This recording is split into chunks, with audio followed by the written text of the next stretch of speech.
Well, what is up, beautiful people? Kirby Hossman here with episode 500 of Delivering Marketing Joy. I am so honored to be here, and I'm excited to sort of celebrate this milestone for this content piece and wanted to I want to give some shout outs. I want to thank the folks for listening. I want to thank guests, and then I want to give some lessons and some value, hopefully some things that I've learned along the way.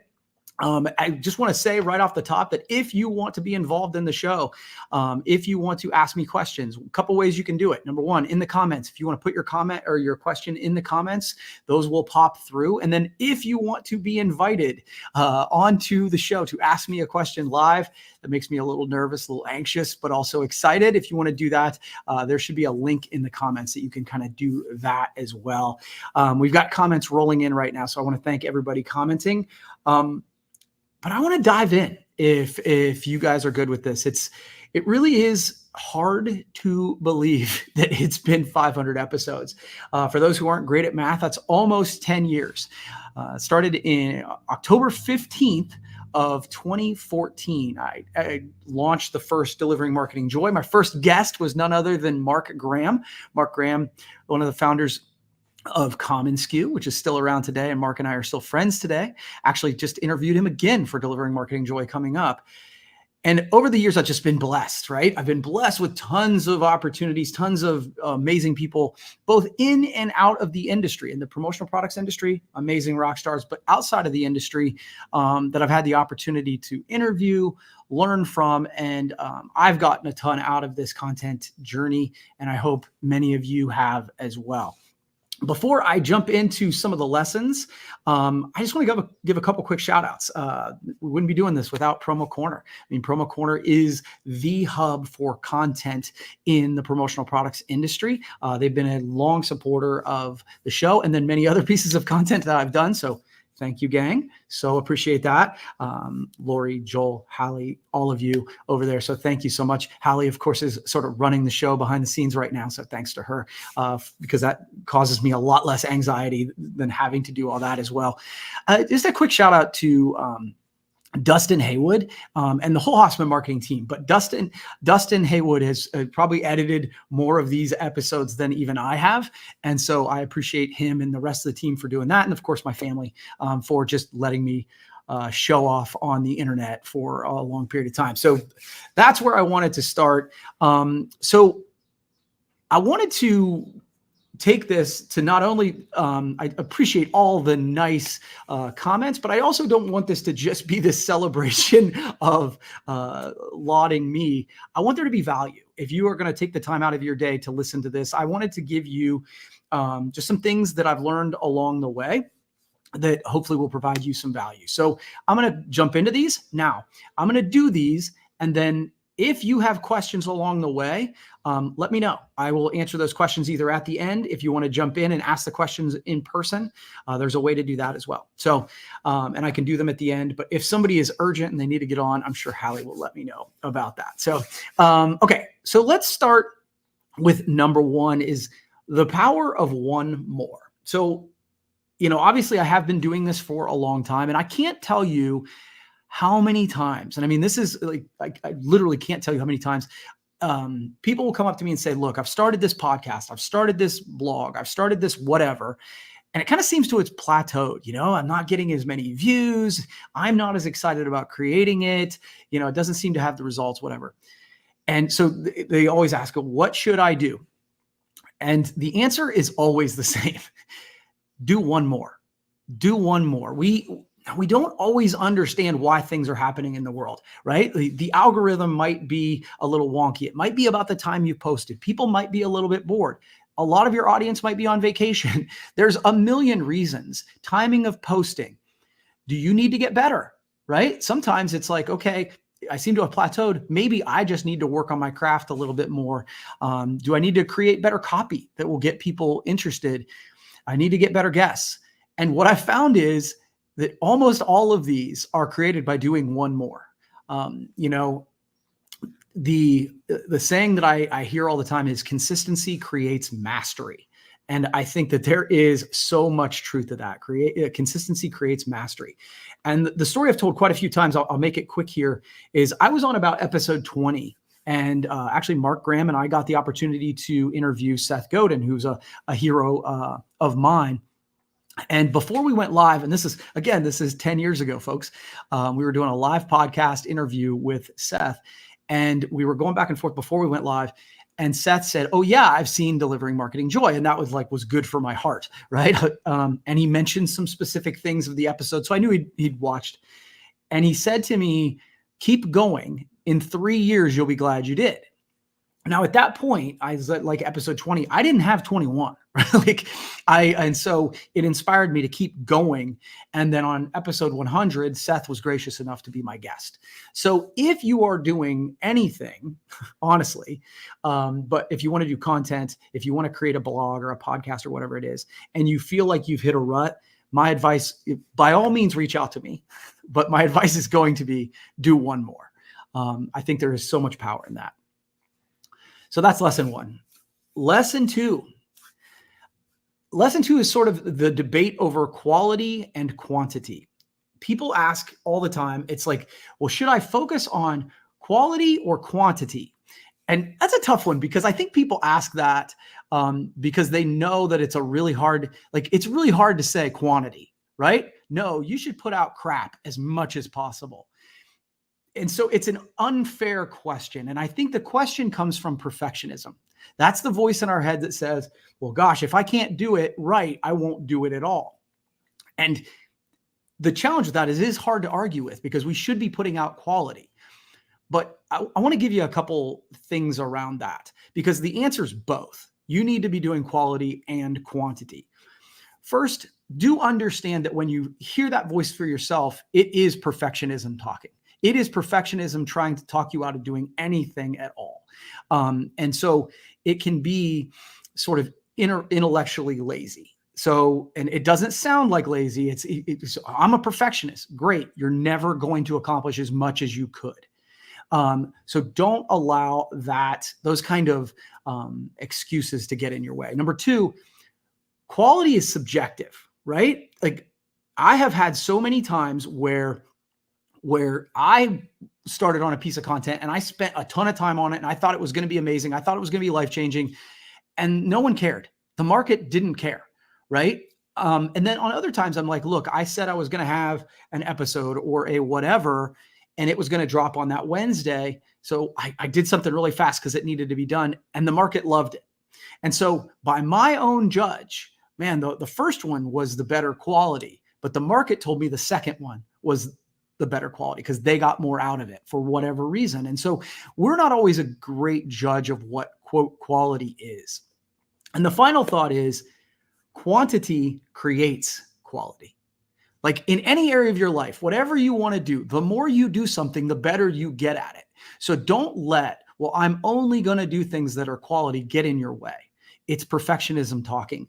And it will keep you from doing anything consistently, because dude, we all have that voice, right? We all have that voice. And so don't let that get in the way. Okay. Let me do one more lesson. Looks like I have somebody here who wants to ask a question, but so let me do one more and then we'll get to the guest. Next is plan on 5 before you launch 1. Now, this was actually something I did when we did Delivering Marketing Joy. I had heard that the average web show never made it to episode 5. So, and again, 10 years ago, there weren't a lot of these out there, or there were certainly a lot fewer. And so I was like, well, I'm going to get past that. I'm going to have 5 before I even drop. And so what it did for me was give me a runway, right? Because the people who signed up, Mark Graham being that first interviewer, they had to take a little bit of faith in me that it was going to not be a shit show and it wasn't going to be bad. And they had faith in me. Now, it's funny because that advice has changed. I've heard a lot of podcasters say now you should do 5. And when you drop all 5.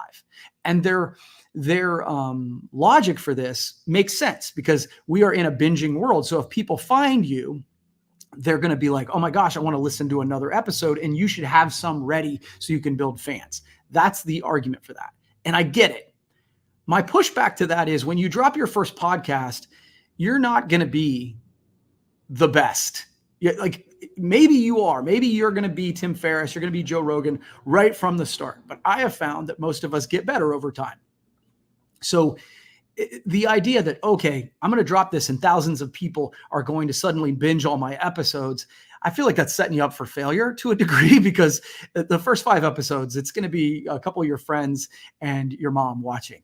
But those are going to give you the opportunity to build your chops.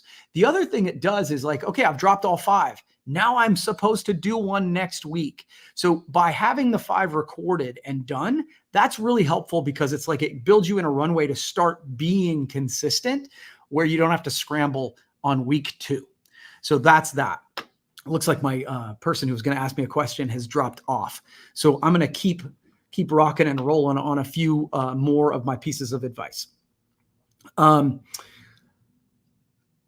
One of the questions I got early, and I've gotten it fewer, but I think it's one that when you are thinking about doing content for your marketing and starting a journey like this, when I first started doing this, the big question I got was, what's the goal of this? What's the ROI on delivering marketing joy? I mean, I got a question all the time. And if I'm being honest, like the first 6 months, my answer was, I don't know. I don't know what the ROI is. I just have this gut feeling it's the right thing to do. But my answer got better, I think, as time went on. Number one, the first reason that you should do something this and commit to it long-term and do something like this is it put me at the front of the line.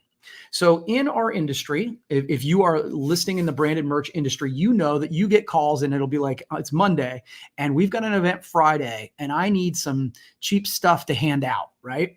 And we all have gotten those calls. We all have needed to help clients through those challenges. But they're no fun, right? Like it puts stress on the client, it's stress on you, it's stress on the supplier. It's challenging. What I found is over time, by doing content like this, clients started to look at us differently. Instead of calling us on the Monday before the Friday event, often we still get those calls occasionally. It's okay. But often now people come up to me and say, hey, we've got an event coming up in 3 months, in 6 months. Can you help us plan the whole thing? What's the trade show booth look like? What's our theme? What's this? And my friends, that is a better conversation to have. It is a more fun conversation. It's more creative. It's more proactive, and it's more profitable, right? And so it changed my reputation in my clients' eyes and many of my clients' eyes from a salesperson to a marketer. And so that was the first thing that happened. That was the ROI. And then the second lesson of this is the difference between brand marketing and direct marketing. Brand marketing is that top of mind awareness. That's the Super Bowl ad. The example I always use is that Coca-Cola or Bud Light or whoever it is does a Super Bowl ad. They don't expect you most of the time to run out of the Super Bowl party you're in and run down to the grocery store and buy Bud Light, right? They want to create top of mind awareness. And then the next time you are at the grocery store, you'll think of them. That's brand marketing. Direct marketing is the more, okay, I'm going to put this out there, click on the link, buy now, do this, come to our store, whatever it is. Both are important pieces of your marketing mix, right? But if you measure brand marketing using direct marketing metrics, it will always fail because it's not the same. I view content marketing as brand marketing, right? It is the top of mind awareness for when you decide to do direct marketing, the people you're trying to market to actually know who you are. Okay.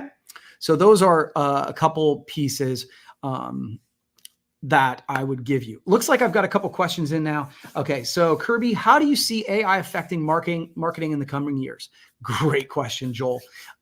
So a lot of ways. And the funny thing is in the coming years, I think there's a lot of people who don't understand how it's affecting us now. So right now, I think that we're looking at stock photography being created by AI rather than having to use the same stuff that's been used in the past. I use it a lot for ideation. So when I say ideation, I mean, hey, I want to create a specific graphic. What might that look like? Right. And so I come up with some ideas and then I'll vet it from there. I need to create a post for a client. Give me 10 ideas around dry cleaners in the New York area, and then you don't use every single one of them, right? But you use, oh, that's pretty good, and I'm gonna queue that up and make it better. In the coming years, man, it's kind of crazy what's going to be happening. You're seeing so many of the deep fakes and some of those things. Those concern me, candidly. But I think if we can do those in a way, sorry, I got a train coming through. If we can do those coming through in a way that's thoughtful and honest, right? Authentic, and saying, hey, this is AI generated, and have some fun with it, I think those things can be good. But the thing I would say is, if you are thinking about AI, start experimenting now, because, man, putting your head in the sand is not going to work well for you. So great question, Joel. Okay, next up. How much time do you spend vetting your guests, especially those not necessarily in the promo industry? Thanks, Josh. You missed that trade. So that's a great comment. Judy Brown, great question. Okay, so what has happened, and two things happened that have made delivering marketing joy easier. So one was under my control and one wasn't. So I'll give to Judy's point. So what has happened is, after you get to a certain number of episodes and a certain audience size, what we're seeing is a shift in the industry where podcast bookers will come to you. Right. So there's quite a few Interview Valet. There's several that sort of, once I got to a certain number, they started reaching out to me and saying, hey, I've got this guest and I think they'd be great. Right. Honestly, that has been a godsend, because all of a sudden, all these people who are promoting books or have a story to tell or have some insights into areas that I don't have come to me. And that's been incredible. Now, I do try to vet those based on what I think my audience would be interested in. That being said, I'll be honest, there's several people where I'm like, no, they're outside of my perspective, but I want it because I want to learn. And I think sometimes I don't always know, just like I don't know what the best piece of content is going to be, I don't always know what the best guest is going to be. And I want to make sure that my own internal biases, because we all have them, don't get in the way of me letting a guest on that might be insightful. So so they've been coming to me more now, and that's been wonderful. And then the other thing that I did, by the way, is I started using a scheduling software.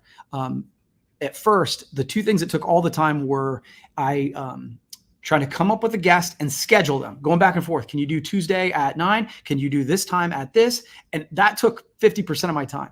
Then the next part was coming up with the questions, because I try to make them different for every guest. Doing the show and editing it was actually the easy part once we got that stuff done. So I started up with the software platform. I said, we're going to do these between Tuesday at noon and 5. And I thought it was going to be impersonal, and I thought it was going to be a problem. It's so much better. I get more guests. It's so much easier. I spend so much less time. So that would be a piece of advice I would give. Okay, what's next? Does the video version perform better or worse than the audio? Also, which audio platform performs best for you? Okay, that's a good one, Rich. It depends on the episode. Honestly, Promo Corner probably has a better number on, the numbers that go to promocorner.com, which is where you should check out all of your great promo industry content. I would say often the pure numbers are probably audio, right? And I would say, I've got it through SoundCloud. Apple Podcast is probably the biggest there. That being said, I've just started going on Spotify in the last 6 months, and that's grown as well. So that's one of the things I really like is, I think, and that's sort of a lesson for content, is that people consume content differently. As much, I'm a video guy, but if it's a podcast, I'm going to listen to it as a podcast on audio while I'm running or working out. But then there's some stuff I want on video. And I think different people in different stages consume it differently. So I like that it's available in different areas, if that makes sense. All right. Jessica Onions. These are great questions, by the way. I love it.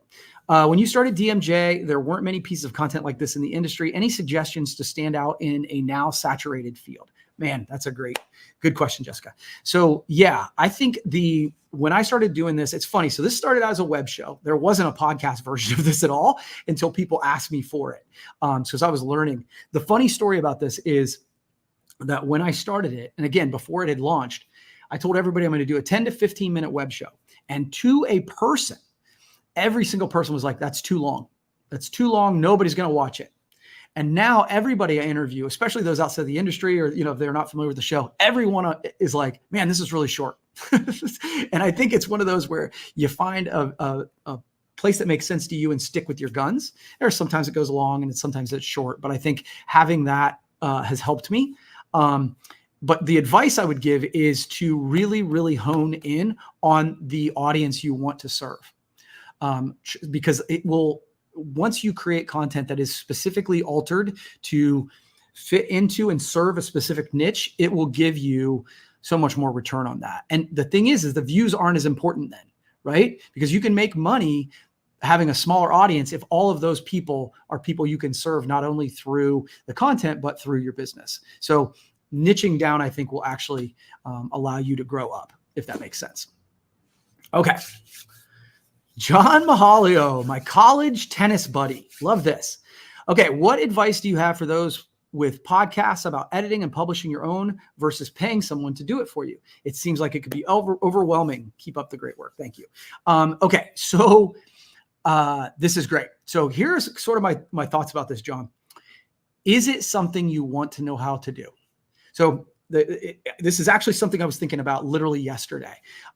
So my wife and I are doing some landscaping at our home. And I mean, not like we're throwing some mulch out. It's a little bit more, somebody's bringing in a track hoe and doing some real work there, putting in sandstone, all this stuff. So we have hired it done. And I was thinking about this and I'm like, okay, to me, it's like, this is A, I can't afford it. And B, it's a skill I want to learn.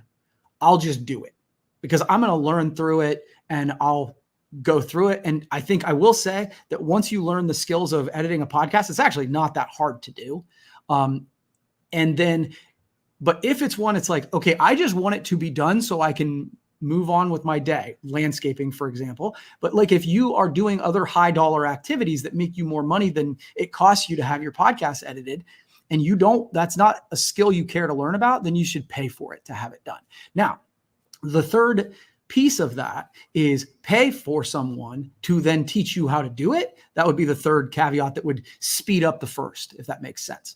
So, and then the other thought about that is one of the pieces I talk about is it's not what you can create, it's what you can recreate, right? So I think a lot of times we make that first podcast or that first couple podcasts and, oh man, it's awesome. And it's got all these effects and it's amazing, but man, it wears me out to do a second one. If you look at the format of what Delivering Marketing Joy is, I've got a nicely produced open and a song, Jason Noakes, shout out to Jason Noakes who did the song, the interview, and then the close. So the open and the close stay the same. I drop in the interview, I record it like it's live. So it looks professionally produced, but it's actually pretty easy to reproduce. So that's what I mean by that. And so that will make your editing journey a lot easier. Okay, we got another one. Okay, do you have a favorite guest or episode? Joel, I knew someone was going to ask me this. It's just mean. It's mean, and you know it.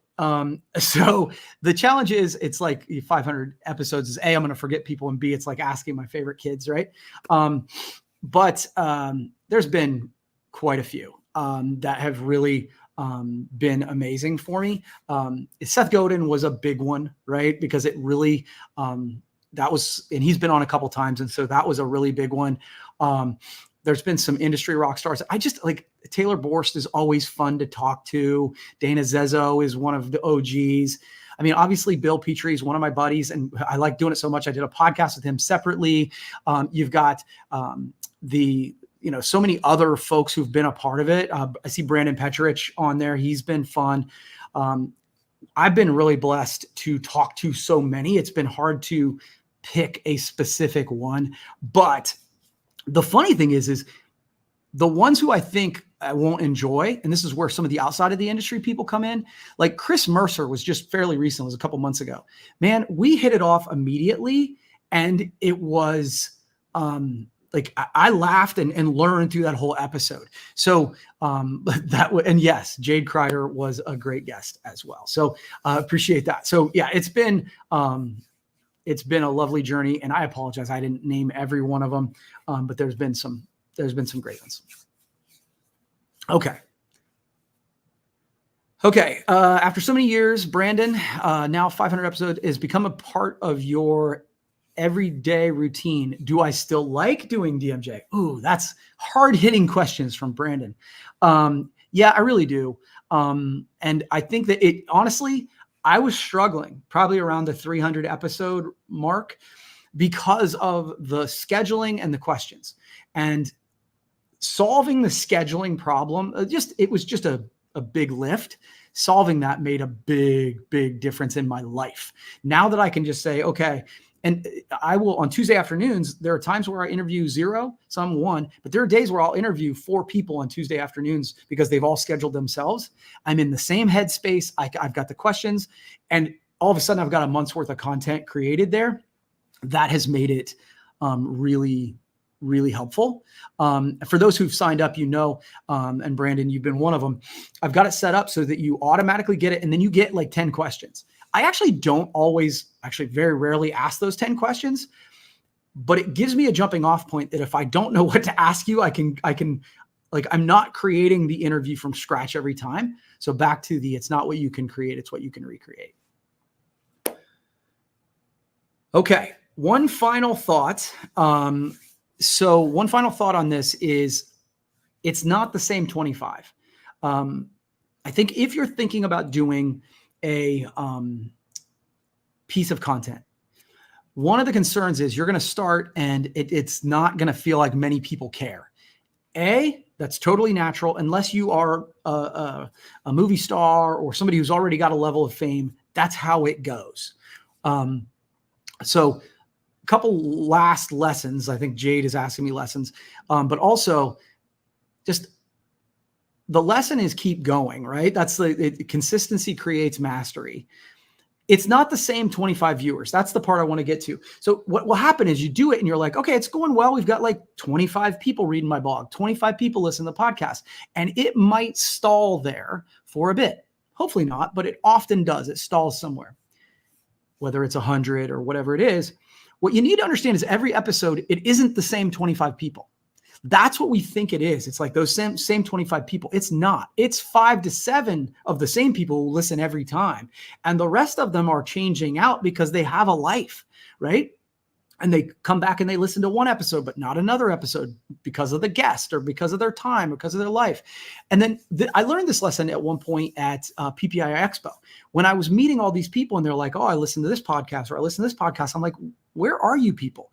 They aren't commenting. They aren't sharing. They're not really engaging. They're just listening, and they're not the same people every time. And so it has a much bigger audience most of the time. You have bigger reach than you think you do. And so back to the first lesson, when you are feeling in that rut, just do one more. Do one more. Well, gang, it's been almost 30 minutes. These are usually 10 to 15 minutes. Hopefully I haven't been too long-winded. Hopefully it's provided you some value. I sincerely appreciate each and every one of you watching, listening, engaging, just following along. The idea that this has been almost 10 years is kind of mind-blowing. So thank you for watching. Thanks for following along. And we'll see you at 501. See you, everybody.